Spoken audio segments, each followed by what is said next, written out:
Una sa tanan, pasalamatan nako ang suporta sa ato ang pinalangga nga gobernador, si Governor Neil Roque sa iyang suporta sa ato ang kapulisan nga sa tanan kinahanglan nato ni provide jud siya. And of course, I would like to extend my thanks to our regional director, Police Brigadier General Christopher Abrahano nga kagabi nag-isuyhan ni and he advised me whatever is the requirement, that's my call. So makita nato ka ang resources sa PNP nga nagbuhos gud diri karon.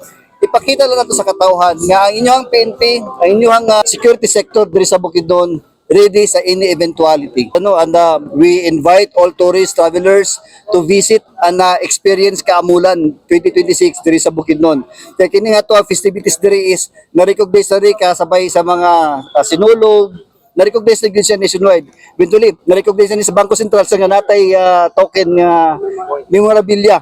So, ang kini nga event, dili na to pwede palagpason. So, gina-invite nato nga visit, experience Kaamulan 2026, ang inyong kapulisan, andam mo serbisyo para muhatag og kalinaw og proteksyon sa to mga bisita. Mga kuha lang hangyo sa to mga mobisita diri sa Bukidnon nga magpakabana kita. Dili na to pasagdan nga because our personnel are deployed everywhere, natin mga covert personnel nga naka-deploy din ato pong i-remind nga ato ang mga katawhan nga pagbubisita sa diri kung nasa liuban nga mga bata nga din nila pasagdan. Kay previously pag mga nga mga big crowds nagyud tay mga insidente nga mabulag ang mga bata sa mga inahan sa ginakaran. So hangyo lang ta nga kung magdala mo bata ayon ninyo buhi sa inyong parantaw.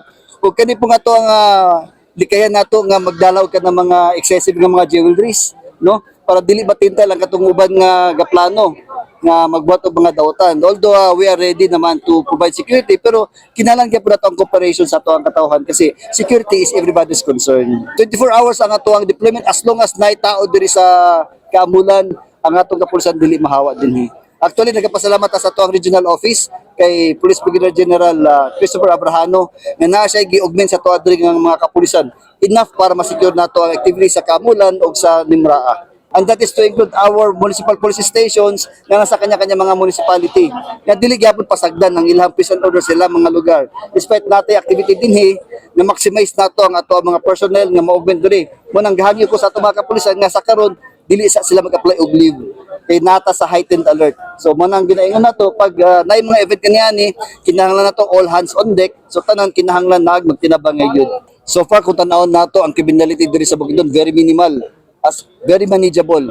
Kumbaga kung napay mas ubos sa lugit kayo atong criminality din sa Bukidnon. That is because the participation and cooperation of the community very active. Ang atong mga barangay chairman, ang atong mga BPATs very active.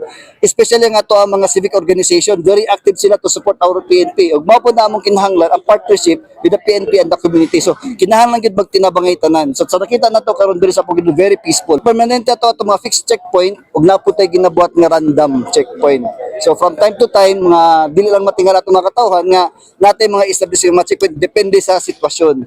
Aside from our fix nga permanente na siya nga natin mga oras na nga schedule para sa atong checkpoints. Naputay ginakandak nga random checkpoint.